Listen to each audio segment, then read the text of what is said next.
देखिए अध्याय एक का नाम दे रखा है भोजन। यह कहाँ से आता है।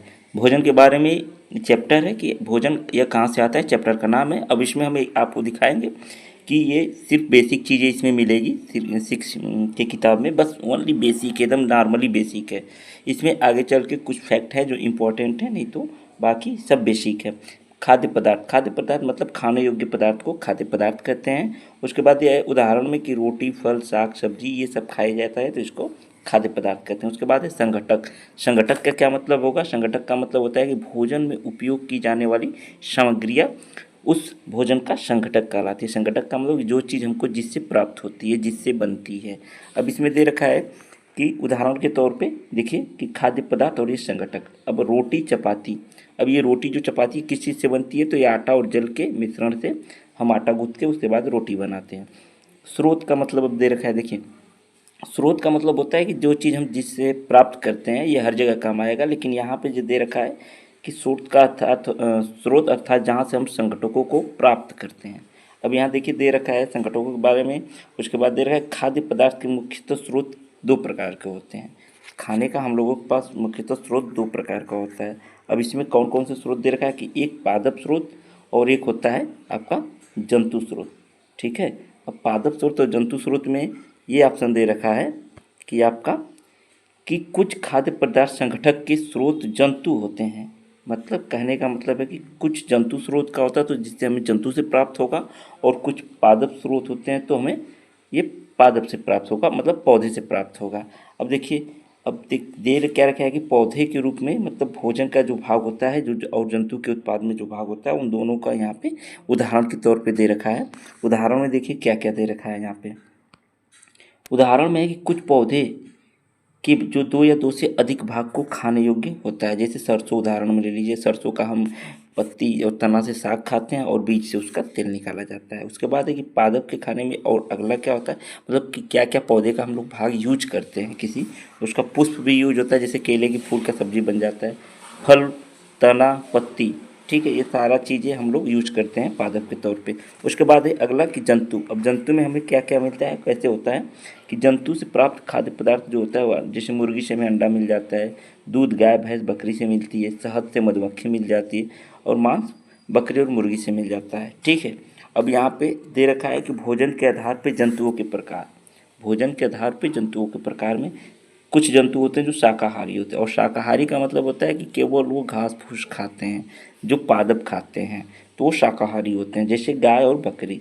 ठीक है। मांसाहारी में मांसाहारी जंतु वो जंतु होते हैं केवल जंतुओं को खाते हैं, वो सिर्फ जंतु को ही खाएंगे, घास फूस नहीं खाएंगे, तो वो होते हैं शेर और बाघ। उसके बाद होता है सर्वाहारी। सर्वाहारी में ये पादप और जंतु दोनों को खाते हैं, ये सर्वाहारी होते हैं। ठीक है। इंसान, कौवा। ये चैप्टर 1 में बस इतना ही फैक्ट था। अब आते हैं हम लोग चैप्टर 2 में। चैप्टर 2 का नाम दे रखा है भोजन के घटक। भोजन के घटक में क्या क्या है। घटक मतलब होता है कि भोजन से प्राप्त तत्वों को घटक कहते हैं।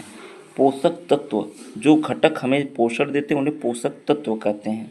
ठीक है। पोषक तत्व भोजन में कहाँ कैसे हमें प्राप्त होता है और कौन कौन सा पोषक तत्व भोजन में मिलता है उसके बारे में देख लेते हैं। देखिए, आपको भोजन में पोषक तत्व कार्बोहाइड्रेट, प्रोटीन, वसा, विटामिन, खनिज लवण, ये सारा चीज़ मिलता है। ठीक है। इसके अलावा हमारे भोजन में रुक्षांश एवं जल भी शामिल हैं। ठीक है। रुक्षांश एवं जल भी शामिल, जिनसे हमारे शरीर को आवश्यकता होती है।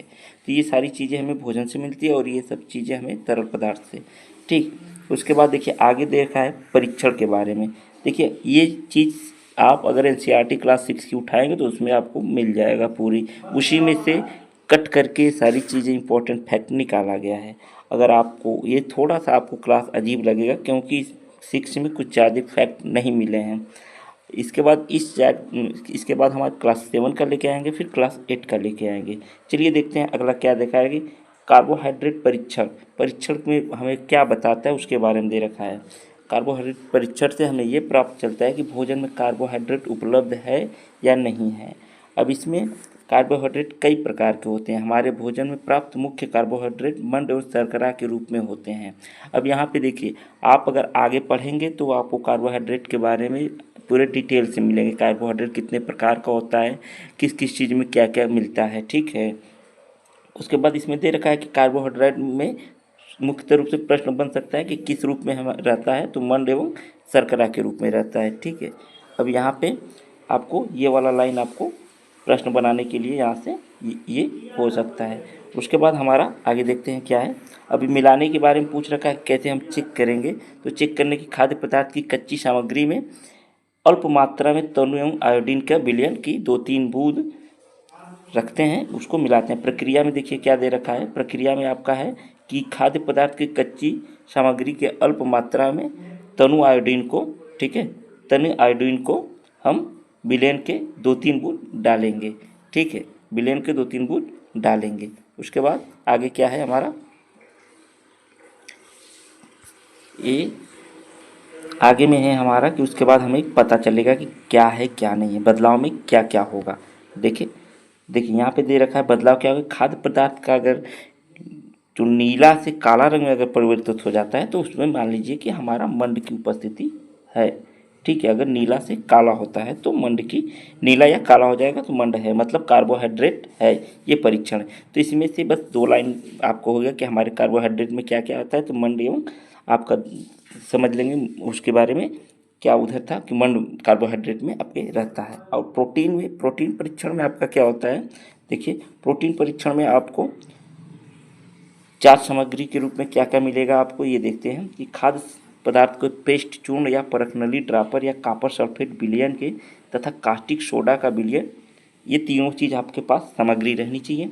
उसके बाद प्रक्रिया है कि परखनली में खाद्य पदार्थ के पेस्ट या चूर्ण को डालें, फिर उस परखनली में 2 बूंद कास्टिक सोडा का विलयन मिला लें और उसे अच्छी तरह से हिला लें, परखनली को रख दीजिए। अब उसमें बदलाव क्या होगा। बदलाव में दे रखा है कि खाद्य पदार्थ को बैगनी रंग में बदलाव प्रोटीन की उपस्थिति को दर्शाता है। अगर वो खाद्य पदार्थ आपका बैगनी रंग का हो जाता है तो आपका वो प्रोटीन की उपस्थिति को दर्ज कराएगा। तो इसमें 2 चीज़ें होगी कि अगर हम कोई प्रोटीन की परीक्षण करते हैं तो किस रंग का होना चाहिए, बैगनी रंग का होना चाहिए।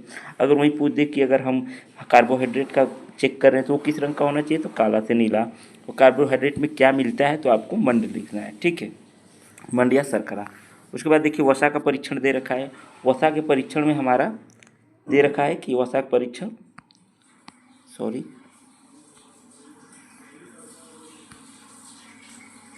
वसा के परीक्षण को हम इस भांति से देखते हैं कि किसी भी खाद्य सामग्री को अल्प मात्रा कागज के टुकड़े को रखना है और खाद्य सामग्री की अल्प मात्रा एक कागज के टुकड़े में लपेटकर कूटिए और ध्यान से रखिए कि कागज फट न जाए। फिर कुछ वक्त के लिए सूखने दीजिए ताकि खाद्य पदार्थ से प्राप्त पानी सूख जाए। अब यहाँ पे हम देखें कागज पर दिखने वाले तेल का धब्बा, सबसे बड़ी चीज़ जान लीजिए कि ऑयली चीज़ जो भी होगा वो वसा ही होगा। ठीक, यहाँ पर अगर तेल का बुद्धि किया तो हमें समझ में आ जाना चाहिए कि इसमें फैट है, मतलब वसा है। अब याद दिया है कि बदलाव में आप क्या देखेंगे। देखिए आयोडीन के विलयन बनाने के लिए जल से आधी भरी बरफनली से कुछ बूंद टिंचर आयोडीन से मिला दीजिए। कॉपर सल्फेट विलयन में 100 मिलीलीटर जल एवं 2 ग्राम कॉपर सल्फेट घोलने से कॉपर सल्फेट बन जाता है। देखिए ये दे रखा है। उसके बाद है कि कास्टिक सोडा का विलयन अगर हमें तैयार करना है तो उसको क्या है कि 100 मिलीलीटर जल में 10 ग्राम कास्टिक सोडा घोलने से अभिष्ट कास्टिक सोडा का विलयन मिल जाएगा। ये सारी चीज़ें क्लास 6 के 7 चैप्टर में मतलब दे रखा है। और उसके बाद यहाँ पे है कि कार्बोहाइड्रेट, वसा, प्रोटीन परीक्षण अन्य पोषक तत्वों के परीक्षण से आसान होते हैं। ये सारी चीज़ें और फैक्ट बस ऐसा ऐसा ही मिला है। आगे इस यहाँ से क्वेश्चन समझिए कि नहीं बनता है, बहुत 2-3 जो बताए हैं वही क्वेश्चन बनता है, लेकिन आगे हम लोग देखेंगे क्वेश्चन कहाँ से और आपको हमको मिलता है। इसी देखिए यहाँ दे रखा है कि भोजन के में एक से ज़्यादा पोषक तत्व हो सकते हैं। जैसे हम कोई भी चीज़ खा रहे हैं तो उसमें एक से ज़्यादा पोषक तत्व हमको प्राप्त हो सकता है। अब देखिए पोषक तत्वों के कार्य एवं स्रोत के बारे में दे रखा है। अब इसमें हमारा अगला चैप्टर देखिए, यहाँ से है, अगला चैप्टर नहीं, अगला डिटेल हम देख रहे हैं एनालिसिस में क्या है कि आहारी रेशा। आहारी रेशा क्या होता है, इससे हमें क्या प्राप्त होता है। ये हमारे शरीर की कोई पोषक तत्व प्रदान नहीं करता है। आहारी रेशा है जो कोई पोषक तत्व प्रदान नहीं करता है। इसकी उत्पत्ति पादप उत्पाद से होती है जिसमें मुख्य स्रोत होता है कि दाल, आलू, ताजे फल एवं सब्जी। आहारी रेशा है ये उत्पादन के लिए। कार्य क्या है इसका कि यह बिना पचे भोजन को बाहर निकालने में हमारे शरीर को मदद करता है, बिना पचे भोजन को बाहर निकालने में ये मदद करता है। अगर ऐसा चीज़ है तो हम आसानी से हमारा अपच खाना बाहर निकल जाएगा। फिर है कि यह हमारे शरीर को कोई पोषक तत्व तो प्रदान नहीं करता है। अगर प्रश्न बन जाए कि आहारी रेशा का क्या कार्य है, तो आप बता सकते हैं कि यह हमारे शरीर को कोई भी तत्व प्रदान नहीं करता है और बिना पचे भोजन को बाहर निकालने में मदद करता है। ठीक है, उसके बाद हमारा हो गया कि इसका कार्य में और क्या है कि यह भोजन में उपस्थित पोषकों को अवशोषित करने में हमारे शरीर की मदद करता है। इसका कार्य है कि भोजन तत्वों को हमारे शरीर को एब्जॉर्ब करने में मदद करता है। अगला है कि यह हमारे शरीर के अवशिष्ट पदार्थ को मलमूत्र तथा पसीने को बाहर से मतलब शरीर की से बाहर निकालने में भी मदद करता है। इसका मुख्य स्रोत क्या है कि द्रव भोजन सामग्री अर्थात दूध, जल, ठीक है, फल, चाय, ये सारी चीज़ें आपका आ जाएगा जो हमारे प्रश्न में है कि आहारी रेशा के तौर पे। ठीक है, अब संतुलित आहार में देखिए ये प्रश्न बनता है कि संतुलित आहार में क्या क्या जरूरी है, क्या होता है। अब इसमें है कि ऐसा आहार जिसमें सभी प्रकार के पोषक तत्व उचित मात्रा में शामिल हो, मतलब एक निश्चित मात्रा में एक जो चाहिए वो शामिल हो। इसमें पर्याप्त मात्रा में जल हो तथा आहारी रेशे भी होने चाहिए। अब संतुलित आहार शारीरिक कार्य एवं आयु वर्ग पर भी निर्भर करती है। संतुलित आहार जैसे अगर आप नौजवान हैं तो आपका कितना खाना होगा, आप अगर बूढ़े हो चुके हैं वह तो आपको कितना खाना चाहिए, ये सारी चीज़ें और क्या क्या खाना चाहिए ये संतुलित आहार में दिया रहता है। अब जरूरी एवं ध्यान रखने योग्य बातें में क्या है कि भोजन को उचित तरीके से पकाएं ताकि इसके पोषक तत्व नष्ट न हो सके।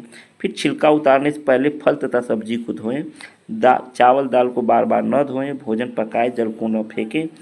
ये सारी चीज़ें यहाँ पे देखिए, यहाँ पे हमको कोई इम्पोर्टेंट फैक्ट नहीं दिखा था, लेकिन एक चीज़ दिखा था कि विटामिन के बारे में और वसा के बारे में कि विटामिन को अगर गर्म करने से वह नष्ट हो जाता है। अगर विटामिन को हम ज़्यादा, जो कि विटामिन सी जल्दी से ख़त्म होती है, तो विटामिन सी को ही मान लीजिए गर्म करने पर वो जल्दी से नष्ट हो जाता है। उसके बाद हमारे शरीर में वसा की अत्यधिक मात्रा मोटापे का कारण बनती है। हम लोग मोटे अगर हो रहे हैं तो वह वसा का कारण है। फिर दिया है अभावजन्य रोग। अभावजन्य रोग का मतलब क्या है कि जो रोग लंबे समय तक किसी पोषक तत्व की कमी के कारण हो उसे अभावजन्य, जैसे हमें हमें जो चीज़ नहीं मिलता है, कोई विटामिन नहीं मिली, चाहे प्रोटीन नहीं मिला, तो हमको कौन कौन सा रोग हो सकता है वो चीज़। जैसे देखिए बचाव में क्या दे रखा है कि असंतुलित आहार लेने से इसके रोकथाम किया जा सकता है। अब उदाहरण में दे रखा है कि प्रोटीन की कमी से वृद्ध के अवरुद्ध की चेहरे पर सूजन आ जाती है। ये सारी चीज़ें प्रोटीन की कमी से होती है। जो मरामकस रोग कहलाता है वो भी प्रोटीन की कमी से होता है, लेकिन वो आगे चल के हम डिटेल से देखेंगे। यहाँ दे रखा है जितना क्लास 6 के एनसीईआरटी में हम उतना ही बता रहे हैं कि प्रोटीन की कमी से वृद्धि के अवरुद्ध होना, उस वृद्धि के अवरुद्ध होना मतलब लंबाई में रुकावट हो जाना और चेहरे पर सूजन या झुर्रियाँ, फिर बालों के रंग उड़ना, त्वचा की बीमारियाँ, ये सारी चीज़ें आपको प्रोटीन की कमी से दिखने लगती है। उसके बाद हमारा है कि पेचिस के बारे में दे रखा है। प्रोटीन एवं कार्बोहाइड्रेट की कमी से शरीर की वृद्धि पूरी तरह से रुक जाएगी। शरीर दुबला पतला हो जाएगा, वह चलने में भी असमर्थ हो जाएगा। ये था क्लास 6 की चैप्टर नंबर 2 की कहानी। अब ये चैप्टर नंबर 3 में क्या दे रखा है देखिए। चैप्टर 2 में हम लोगों को आगे अभी यहाँ से कुछ विटामिन के बारे में भी पढ़ेंगे, लेकिन ये चैप्टर नंबर 3 में दे रखा है। देखिए क्या है कि तंतु से वस्त्र तक यहाँ से प्रश्न बनता है, हर परीक्षा में यहाँ से प्रश्न बनता है। तरीका आपको आगे दिखाया जाएगा। देखिए दे रखा है कि तंतु, तंतु मतलब धागा जिन पतली पतली लड़ियों से मिलकर बना है उसे तंतु कहते हैं। कपड़े तागों से मिलकर बनते हैं और तागे तंतु से मिलकर बने होते हैं। अब तंतु के प्रकार देख लीजिए। तंतु दो प्रकार के होते हैं। तंतु के प्रकार में तंतु दो प्रकार का होता है। एक पादप एवं जंतु से प्राप्त होता है जो प्राकृतिक तंतु कहलाता है, जैसे हमें रुई तथा जूट पटसन पादपों से प्राप्त होता है। ऊन तथा रेशम जंतु से भी प्राप्त होता है, तो ये प्राकृतिक तंतु कहलाएगा। ठीक है, लेकिन संश्लिष्ट तंतु जो होता है, ये प्रश्न बनता है कि संश्लिष्ट तंतु और प्राकृतिक तंतु, तो आपको पूछ देगा प्राकृतिक तंतु में क्या क्या है, ये आगे आपको डिटेल में दिखा देंगे, जिसमें आपको रुई जूट पटसन रेशम ऊन सब आ जाता है। और संश्लिष्ट में आपको जो रासायनिक पदार्थों के मिलाकर बनाए जाने वाले तंतु जिनका स्रोत पादप एवं जंतु नहीं होते हैं, ये संश्लेषित तंतु कहलाता है। अब देखिए इसमें डिटेल में क्या दे रखा है। हमारे जो ऊपर वाला चीज़ था वहीं यहाँ पे हम बना दिए। यहाँ से थोड़ा सा मिस्टेक हो गया था, लेकिन यहाँ जगह मिली थी तो यहाँ हम बना दिए थे कि कार्बोहाइड्रेट वसा प्रोटीन ये सारी चीज़ें में कहाँ से क्या क्या कार्य इसका होता है। जैसे कार्बोहाइड्रेट का कार्य हमारे शरीर को ऊर्जा प्रदान करना। चावल, शकरकंद, आलू, गन्ना, पपीता, तरबूज, आम, मक्का, गेहूँ, बाजरा सबसे ज़्यादा आपको इन सब चीज़ों में मिलता है। वसा में ऊर्जा प्रदान करता है कार्बोहाइड्रेट से ज़्यादा, ठीक है। ये आगे आपको दिखा देंगे कितने बाई कितने रेशियो में हमें प्रदान करता है। जैसे इसका पादप स्रोत होता है मूंगफली, गिरी, तिल, जंतु स्रोत में अंडा, मांस, मछली, दूध, घी, क्रीम, मक्खन। फिर प्रोटीन से हमारे शरीर में वृद्धि और शरीर की स्वस्थ रखता है। यहाँ से क्वेश्चन बनता है कि इसमें से ऐसा कौन सा चीज़ है जो हमें शरीर की वृद्धि में सहयोग करता है। तो उसमें विटामिन भी आपका रहेगा, वसा और कार्बोहाइड्रेट, प्रोटीन रहेगा। तो यहाँ से प्रोटीन वाला आपका ऑप्शन सही रहेगा, क्योंकि ये हमेशा प्रश्न वृद्धि को लेके हमेशा बनता आया है। ये सी टेट में भी बना है, सुपर टेट में भी यूपी के बना है, और आपके बिहार के स्टेट में भी ये प्रश्न बना है, ठीक है। प्रोटीन में मटर, चना, मूंग, तुअर दाल, राजमा, सोयाबीन। जंतु में पनीर, मछली, मांस, दूध, अंडा, ठीक है। उसके बाद देखिए विटामिन के बारे में दे रखा है। विटामिन कई प्रकार के, नीचे इसका डिटेल नॉर्मली तरीका से दिया है, लेकिन आगे चल के हम विटामिन को अच्छे से पढ़ेंगे। अब देखिए विटामिन में दिया है कि यह रोगों से हमारे शरीर की रक्षा करता है, हमारी आंखें, अस्थियाँ, दांत, मसूड़ों को स्वस्थ रखने में सहायता करता है। अब विटामिन ए के बारे में देख लेते हैं।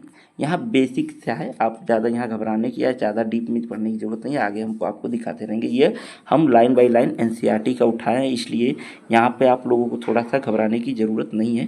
देखिए विटामिन ए, यह हमारी त्वचा एवं आँखों को स्वस्थ रखती है। पपीता, गाजर, आम, दूध, मछली का तेल, ये विटामिन ए के स्रोत हैं। सबसे ज़्यादा आपको पपीते में देखने को और गाजर में देखने को मिल जाती है।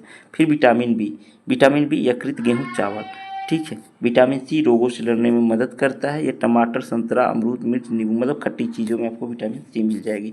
विटामिन डी हमारी अस्थियों एवं दांतों के लिए कैल्शियम का उपयोग करने में हमारे शरीर की सहायता करता है। दूध, मक्खन, अंडा, मछली। इस बार प्रश्न बी पूछा था टीआरई 1 में कि विटामिन बी12 को क्या बोलते हैं, ठीक है। तो यहाँ आगे हम ये सारी चीज़ें डिटेल से पढ़ेंगे। और इस बार भी पूछा था टीआरई 3 में विटामिन डी के बारे में, कैल्सीफॉलोर वाले में, ठीक है। तो ये सारे प्रश्न भी आपको यहीं से समझ लीजिए कि बनता है, नहीं तो आगे वाले चैप्टर में आपको विटामिन का डिटेल ज़्यादा है तो वहाँ से भी मिल जाएगा। महत्वपूर्ण तथ्य में क्या देखा है, कुछ विटामिन जो अन्य होती है जैसे विटामिन ई, विटामिन के आपको पता ही है क्या है, हमारी हड्डियों के लिए है। देखिए विटामिन बी की नई समय विटामिन बी कम्प्लेक्स, यहीं से प्रश्न बना था। और ये सॉरी विटामिन के वाला ऑप्शन हमारा बाजपन वाला है। और विटामिन डी है जो कैल्शियम के लिए है, शरीर की बॉडी के लिए। हमारे शरीर में हर विटामिन की अल्प मात्रा में आवश्यकता होती है। अब खनिज लवण के बारे में दे रखा है। खनिज लवण क्या है, शरीर को उचित विकास एवं अच्छे स्वास्थ्य के लिए हमें खनिज लवण की ज़रूरत पड़ती है। इसके प्रकार में क्या क्या है, जैसे आयोडीन, आयोडीन पालक, अदरक, मक्खी में, ये मक्का होना चाहिए लेकिन यहाँ मक्खी हो गया है, ठीक है। उसके बाद है फास्फोरस, दूध, केला, मिर्च, चावल, गेहूँ, लोहा, पालक से यकृत और कैल्शियम में दूध, अंडा है। अब देखिए ये था हमारा ऊपर वाले चैप्टर का, लेकिन हम जो अभी पढ़ रहे थे ये तंतु और रेशे के बारे में, तो यहाँ से हमारा ये शुरू हो जाएगा। ये प्राकृतिक रेशे में पूछ देगा कि इसमें से प्राकृतिक रेशा है, तो इसमें दे देगा पॉलिस्टर, नायलॉन, एक्रिन और जूट दे देगा, चाहे पटसन दे देगा, तो वो पटसन आपका सही होगा। लेकिन अगर उसी में अगर जूट, पटसन, कपास दे के और पॉलिस्टर या नायलॉन दे दे तो ये प्राकृतिक रेशों में नहीं आएंगे, ठीक है। अब यहाँ डिटेल दे रखा है कि रुई, ये रुई किससे हमें प्राप्त होती है, कैसे बनता है, कहाँ ज़्यादा होता है, तो यहाँ यह कपास के पौधे से प्राप्त होता है। इसे काली मृदा या उष्ण जलवायु वाला इलाके में उगाया जाता है, महाराष्ट्र, गुजरात और राजस्थान। काली मृदा को हम लोग रेगुन मृदा भी कहते हैं, ठीक है। हमें कपास पादप के फल से प्राप्त होता है जिसे कपास गोलक कहते हैं। पूर्ण परिपक्व होने पर बीज टूटकर खुल जाते हैं। कपास बालों से कपास का हस्त चयन विधि द्वारा प्राप्त किया जाता है। अगर पूछ दे कि रुई है जो कपास से हम लोग छटनी करते हैं वो किस विधि से, तो वह हस्त चयन विधि होता है, ठीक है। उसके बाद हमारा आगे दे रखा है हस्त चयन करने के बाद क्या होता है कि इसके पश्चात हम बीजों को कंकते के द्वारा पृथक किया जाता है। इस प्रक्रिया को कपास का ओटना, देखिए ये प्रश्न बनता है कि कपास से रुई निकालना हमें क्या कहलाता है, तो ओटना कहलाता है।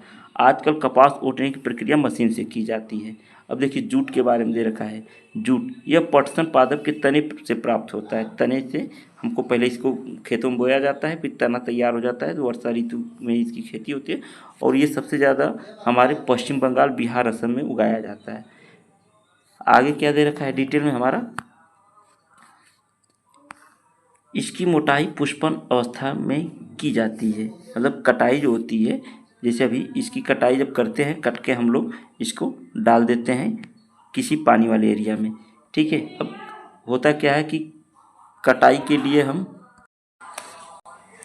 अब इस पुष्पन को अवस्था के कैसे क्या किया जाता है, पहले तने को कुछ दिन तक जल में डुबोकर रखते हैं। ऐसा करने से तने गल जाते हैं। फिर हाथों द्वारा इन पटसन तंतुओं को पृथक कर लिया जाता है और रेशे से तागा बनाने के लिए हम इन्हें सरलीकृत हस्त तकुआ का इस्तेमाल किया जाता है, जिसे तकली कहते हैं। ये सारी चीज़ें उतना इम्पोर्टेंट जब पूछता है तो डायरेक्ट पूछेगा कि हम लोग जो रेशा की उगाई करते हैं, जो पटसन की, तो किस विधि से करते हैं, तो इसको तकली कह सकते हैं।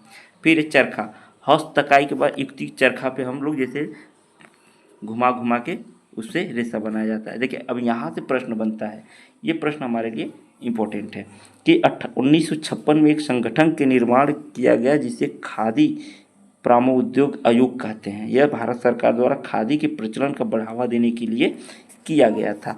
मतलब कि अगर पूछ दे कि खादी ग्रामोद्योग का मतलब आयोग का गठन कब किया गया था, तो 1956 में किया गया था। अब देखिए फिर धागे से वस्त्र बनाने की प्रमुख 2 विधियाँ हैं। अब 2 विधियाँ में क्या क्या विधियाँ में है, बुनाई, तांगों के 2 शीटों को आपस में व्यवस्थित करके वस्त्र बनाने की प्रक्रिया की बुनाई कहते हैं। वस्त्र की बुनाई करघे पे की जाती है। करघे हस्त चलित एवं विद्युत चलित दोनों होते हैं। बुनाई एवं मशीनों द्वारा किया जाता है। बुनाई जो है वो हाथों से एवं मशीनों से किया जाता है।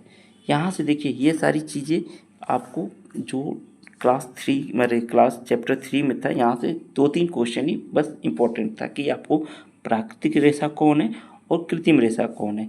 यहाँ पे देखिए दिया है कि कपास गोलक, मतलब कपास को आप यहाँ से ले जाएंगे, जो फल उसका फल पौधे होते हैं, मतलब उसको वहाँ से फिर उठाया जाता है। उसके बाद रेशा कताई की जाती है, फिर तागे की बुनाई किया जाता है, फिर आपको रस्सी बनता है, मतलब वस्त्र बनता है। देखिए यहाँ से नारियल तंतु से रस्सी, चटाई इत्यादि बनाई जाती है। ऊन से भेड़ बकरी की कर्तिन ऊन से प्राप्त होती है। खरगोश याक ऊँट के ऊन से भी हमें प्राप्त होता है ऊन। ठीक है, ये सारी चीज़ें याक ऊँट और खरगोश, ये तीनों ऑप्शन दे देगा। खरगोश से आप कन्फ्यूज रहेंगे, खरगोश से कहाँ मिलता है, तो ये फिर दिया है रेशमी तंतु, रेशम कीट कोकून से भी खींचा जाता है। ठीक है, अब यहाँ पे हमारा अगला चैप्टर आ गया वस्तुओं के समूह बनाना। वस्तुओं के समूह बनाना। ठीक है, आज की